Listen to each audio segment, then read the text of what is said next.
बिहार शिक्षक भर्ती से संबंधित कुछ महत्वपूर्ण अपडेट पर चर्चा करेंगे। आज की महत्वपूर्ण अपडेट है बिहार से सक्षमता परीक्षा को लेकर। आप सभी को बता दें, सक्षमता परीक्षा के 7 विषयों को लेकर पुनः परीक्षा का जो परिणाम है आज जारी कर दिया गया। कक्षा 9 से लेकर कक्षा 12वीं तक के शिक्षक बनने के लिए जो सक्षमता परीक्षा कराया गया था उसका पुनः परीक्षा का परिणाम घोषित कर दिया गया। विस्तृत जानकारी इस वीडियो में चर्चा करेंगे। इसके अलावा बिहार की अगर बात करें, बिहार राज्य के एक्सरे टेक्नीशियन विभाग में 1232 पदों पर बहाली को लेकर सूचना आ चुकी है। साथ ही साथ आपको बता दें, मुख्य सचिव की तरफ से ये जानकारी दी गई है कि राज्य के शिक्षकों को अगले साल पदस्थापन वाले जिले में ही प्रशिक्षण दिया जाएगा और यह प्रशिक्षण नए सिरे से शुरू किया जाएगा। मुख्य सचिव के माध्यम से यह जानकारी दी गई है। साथ ही साथ अगर बात करें, राजकीय ITI विभाग में मल्टी स्किल मॉड्यूलर कोर्सेज शुरू करने का फैसला ले लिया गया है। वहीं राजस्थान की अगर बात करें तो राजस्थान विभाग में राजस्थान राज्य में लेक्चरर की 2202 पदों को लेकर विज्ञापन जारी होने की महत्वपूर्ण सूचना मिल रही है।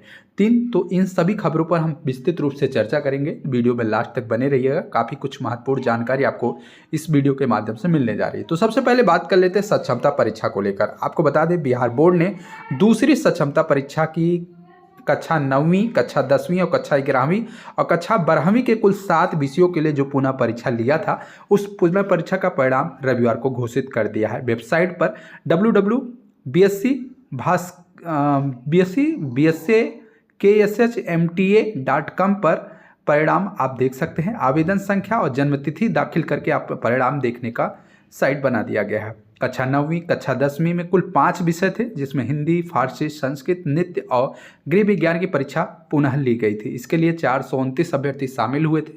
इसमें से 299 शिक्षक अभ्यर्थी सफल घोषित हो चुके हैं। कक्षा 9वीं और कक्षा 10वीं की उत्तीर्णता परसेंटेज की अगर बात करें तो 69.70 है। कक्षा 11वीं और कक्षा 12वीं की बात करें तो 2 विषयों में गृह विज्ञान और इतिहास की परीक्षा दोबारा ली गई थी। इस परीक्षा में अगर बात करें तो इस विषय के लिए कुल 200 शिक्षक अभ्यर्थी शामिल हुए थे और इसमें से 128 शिक्षक अभ्यर्थी सफल घोषित हो चुके हैं। दूसरी तरफ कक्षा 11वीं, कक्षा 12वीं की अगर बात करें, उत्तीर्णता का जो प्रतिशत बना है वो 62.14 बना है।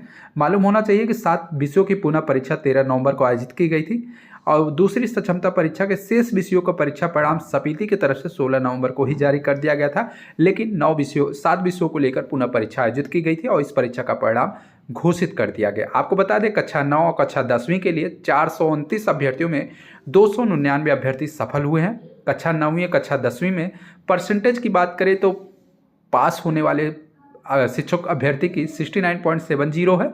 तो कक्षा 11वीं, कक्षा 12वीं में 62.14% उत्तीर्णता परसेंट बनाई गई है। तो आप सभी को बता दें, 7 विषयों की जो पुनः परीक्षा ली गई थी वह परिणाम घोषित कर दिया गया है। आपको बता दें, इस परीक्षा के लिए 429 अभ्यर्थी आवेदन किए थे और इसमें से 299 शिक्षक पूरी तरह से सफल हो चुके हैं। इसके अलावा बिहार राज्य की अगर बात करें तो 1232 पदों पर एक्सरे टेक्नीशियन की भर्ती जल्द होने जा रही है।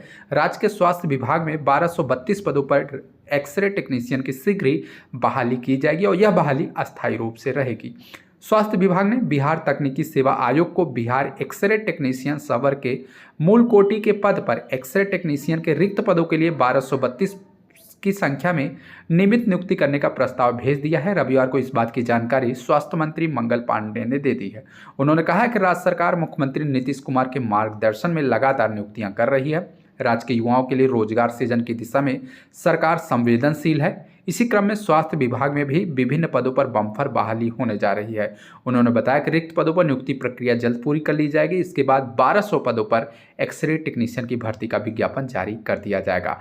आपको बता दें, इस संबंध में जो अधियाचना है तकनीकी सेवा आयोग को भेज दिया गया है और नीतीश सरकार की तरफ से युवाओं को रोजगार देने में प्रक्रिया बहुत तेजी से बढ़ रही है। इसके अलावा अगर हम बात करें, आपको बता दें, 1232 एक्सरे टेक्नीशियन भर्ती को लेकर जो स्वास्थ्य मंत्री हैं मंगल पांडे ने यह जानकारी दी है और ये भी बताया है कि रेलवे टेक्नीशियन के रिक्त पदों पर नियुक्ति प्रक्रिया जल्द पूरी होने से अस्पतालों में एक्सरे की सेवाएं बेहतर होंगी। इसका लाभ मरीजों को मिलेगा। श्री पांडे ने यह भी बताया कि मुख्यमंत्री के मार्गदर्शन में स्वास्थ्य विभाग की सेवाएं लगातार उन्नति की ओर बढ़ रही है। 2005 में पहले स्वास्थ्य सेवाएं लालटेन के भरोसे थी। कई अस्पतालों में बगैर लाइट मरीजों का इलाज होता था। अस्पतालों में दवा की कमी की वजह से भवनों की स्थिति जर्जर हो गई थी। मगर आज अगर देखा जाए तो आज प्रदेश में नए नए अस्पताल भवन से निर्माण लेकर अस्पतालों में दवाओं की उपलब्धता बनी हुई है और यही वजह है मरीजों का विश्वास सरकारी अस्पतालों के प्रति बढ़ रहा है। उन्होंने ये भी बताया कि राज्य में एक्सरे सेवाओं में 1232 लोगों की और बहाली होने से रोजगार में वृद्धि होगी और स्वास्थ्य सेवाओं में मानव बल के इजाफे से सेवाएं पहले के मुकाबले बेहतर भी बनेगी। तो बिहार सरकार के माध्यम से स्वास्थ्य विभाग में आने वाले दिनों में 1232 पदों पर एक्सरे टेक्नीशियन की भर्ती का विज्ञापन जारी किया जाएगा। इसके अलावा अगर हम बात करें बिहार राज्य के, तो बिहार राज्य के शिक्षकों को अगले वर्ष उनके पद स्थापन वाले जिले में ही प्रशिक्षण देने का फैसला ले लिया गया है। प्रशिक्षण में शिक्षकों की बायोमेट्रिक की हाजिरी ली जाएगी। अभी तक व्यवस्था में शिक्षकों को राज्य मुख्यालय या अन्य जिलों में जाकर आवासीय प्रशिक्षण लेना पड़ता है। इससे खासकर महिला शिक्षकों को कई प्रकार की परेशानी भी होती है। नई व्यवस्था के अनुसार महिला शिक्षकों का प्रशिक्षण लेने में आसानी हो, इसके लिए शिक्षा विभाग की तरफ से कार्य योजना तैयार हो रही है, जिसे जनवरी से लागू किया जाएगा। शिक्षा विभाग के जो अपर मुख्य सचिव हैं डॉक्टर एस सिद्धार्थ ने जिलों में शिक्षकों के प्रशिक्षण देने की व्यवस्था करने का निर्देश दे दिया है और सभी जिलों को दिया है। नए शैक्षणिक सत्र से शिक्षा विभाग का सबसे बड़ा फोकस सभी को गुणवत्तापूर्ण शिक्षा मुहैया कराना और इसमें छात्रों से लेकर शिक्षकों तक के प्रदर्शन को आंकने के लिए नए नए मानकों पर काम किया जाएगा। सभी शिक्षकों को हर साल प्रशिक्षण दिया जाएगा, जिससे स्कूलों का प्रदर्शन लर्निंग आउटकम में कमजोर हो तो वो सुधारा जा सके और शिक्षकों के पदस्थापन वाले जो जिले हैं उनमें ही प्रशिक्षण देने का फैसला ले लिया गया है। जनवरी महीने से यह प्रक्रिया लागू कर दी जाएगी। इसके अलावा अगर हम बात करें तो राज्य के आईटीआई विभाग की, तो राज्य के आईटीआई विभाग में मल्टी स्किल मॉड्यूलर कोर्सेज शुरू करने का फैसला ले लिया गया है। राज्य के सभी 149 राजकीय औद्योगिक प्रशिक्षण संस्थान आईटीआई में बहुकौशल मॉड्यूलर पाठ्यक्रम लागू किए जाएंगे। इसको लेकर श्रम संसाधन विभाग की तरफ से और विशेषज्ञों की कमेटी गठित हो चुकी है, जो उद्योगों की मांग के अनुसार बहुकौशल मॉड्यूलर पाठ्यक्रम को तैयार किया जाएगा। साथ ही साथ कमेटी आईटीआई भवन, उपकरण और अन्य आधारभूत सुविधाओं को उन्नत करने के लिए सुझाव भी देगी। मंत्री संतोष कुमार सिंह के मुताबिक पाठ्यक्रम पूरा करने के उपरांत युवाओं को प्रशिक्षण कार्यक्रम के नियोजन और कार्यान्वयन में उद्योग और अन्य हितधारकों की भागीदारी भी सुनिश्चित होगी। आईटीआई के एकेडमिक, प्रशासनिक और वित्तीय प्रबंधक मामलों में संस्थानों को पर्याप्त स्वायत्तता भी दी जाएगी।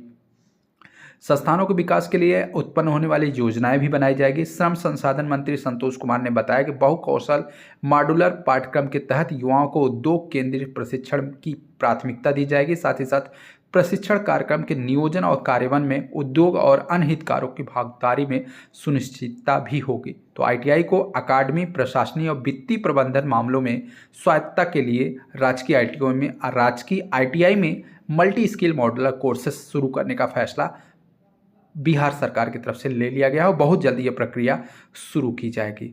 इसके अलावा राजस्थान की अगर बात करें तो राजस्थान में लेक्चरर के 2202 पदों पर विज्ञापन जारी होने की सूचना समाचार पत्रों में देखने को मिल रही है। आपको बता दें राजस्थान लोक सेवा आयोग अजमेर ने स्कूल लेक्चरर के 2202 पदों के लिए अधिसूचना जारी कर दी है। इस भर्ती अभियान के तहत 24 विषयों के शिक्षकों के तौर पर अस्थायी नियुक्ति होगी। स्नातक और स्नातकोत्तर के अंतिम वर्ष की परीक्षा दे चुके या देने वाले अभ्यर्थी इस भर्ती के लिए आवेदन के पात्र होंगे। सभी तरह के आरक्षण का लाभ राजस्थान के निवासियों को मिलेगा। अन्य राज्यों के अभ्यर्थी अनारक्षित श्रेणी में आवेदन के पात्र रहेंगे। ऑनलाइन आवेदन की जो तिथि है 4 दिसंबर 2024 से शुरू की जा रही है। आपको बता दें ऑनलाइन आवेदन की जो अंतिम तिथि है वो 4 दिसंबर 2024 तक रहेगी। चयन प्रक्रिया की अगर बात करें तो लिखित परीक्षा आयोजित होगी, उसके बाद दस्तावेज का सत्यापन किया जाएगा।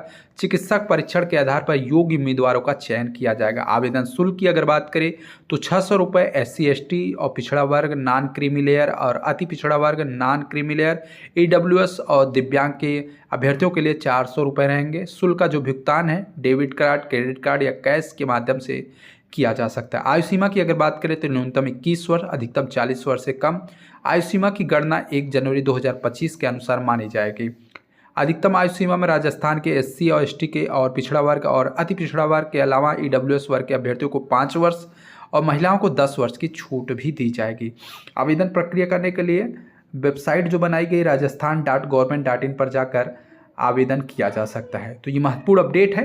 राजस्थान में लेक्चरर के 2202 पदों पर विज्ञापन जारी हो चुका है। तो जो अभ्यर्थी स्नातक या स्नातकोत्तर के अंतिम वर्ष में पढ़ाई कर रहे हैं या परीक्षा दे चुके हैं, ऐसे समस्त अभ्यर्थी इस भर्ती के लिए वैलिड है, यानी कि योग्यता रखते हैं, ऐसे अभ्यर्थी आवेदन कर सकते हैं। राजस्थान के निवासियों के लिए आरक्षण की विशेष छूट दी जाएगी, बाकी अन्य राज्यों के लिए आरक्षित कोटे में मौका दिया जाएगा। तो ये महत्वपूर्ण अपडेट थी, वीडियो को शेयर कर दीजिएगा। चैनल के माध्यम से समय समय पर बिहार राज्य और अन्य राज्यों से संबंधित जो भी सूचनाएं रहेंगी आपको चैनल पर मिलती रहेंगी। तो चैनल को सब्सक्राइब करते हुए वीडियो को शेयर जरूर कीजिएगा। धन्यवाद।